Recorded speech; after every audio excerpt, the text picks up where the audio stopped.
Hello guys, അപ്പോൾ നമ്മൾ ഇന്ന് ഇവൻ്റെ വീട്ടിലാട്ടോ. മുല്ലപ്പൂ ഉണ്ടായിരുന്നു, അപ്പോൾ ഞങ്ങൾ പറിച്ചതാണ്.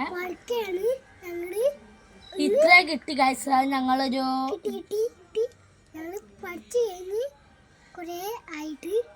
ഇനി കൊണ്ടിട്ടുള്ളിൽ കുറേ ആയിട്ടുണ്ട്. ഇവനോട് കുറേ ഉണ്ടായിരുന്നു അവിടെ മുട്ട്. ആരോ പറിച്ചിച്ച്, ആരാടാ അവിടെ പറിച്ചത്? ഹബീബിയ. ഹബീബി എൻ്റെ അപ്പ ഓനങ്ങനെ വിളിച്ചത്.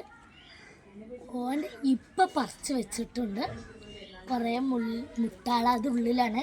ഞാൻ വെച്ച് ഇത് എവിടുന്ന്. അപ്പോൾ ഇവന് ഇങ്ങനെ മണ്ടി വന്നാണ്ട് ഇത് കാണിച്ചു തന്നു. ഇവിടുന്ന് പറഞ്ഞു. അപ്പോൾ ഞങ്ങൾ പറിക്കാൻ തുടങ്ങിയതാണ്.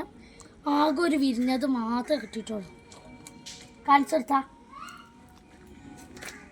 ഇതാണ് ഞങ്ങൾക്ക് കിട്ടിയിട്ടുള്ളത്. ബാക്കിയൊക്കെ മുട്ടാണ് ഗൈസ്. പിന്നെ കുറച്ച് ബിരിയാണികളുണ്ട്. ഞങ്ങൾ മുട്ടെടുത്തതാണ്. അപ്പോൾ ഞങ്ങൾ ഇവൻ്റെ വീട്ടിൽ കണ്ടപ്പോൾ ഇവന് ഇങ്ങനെ ഉള്ളിൽ ഒറ്റയ്ക്ക് ഇരിക്കണം. ഇവിടെ ആരും കേട്ടോ. പിന്നെ എൻ്റെ അനിയനുമ്മ ഞാൻ വന്നപ്പോൾ പുറത്തേക്ക് ഇറങ്ങിയതാട്ടോ ഗൈസ്. അപ്പോൾ ഞങ്ങൾ ഇങ്ങനെ അടിച്ചു പൊടിക്കല്ലേ.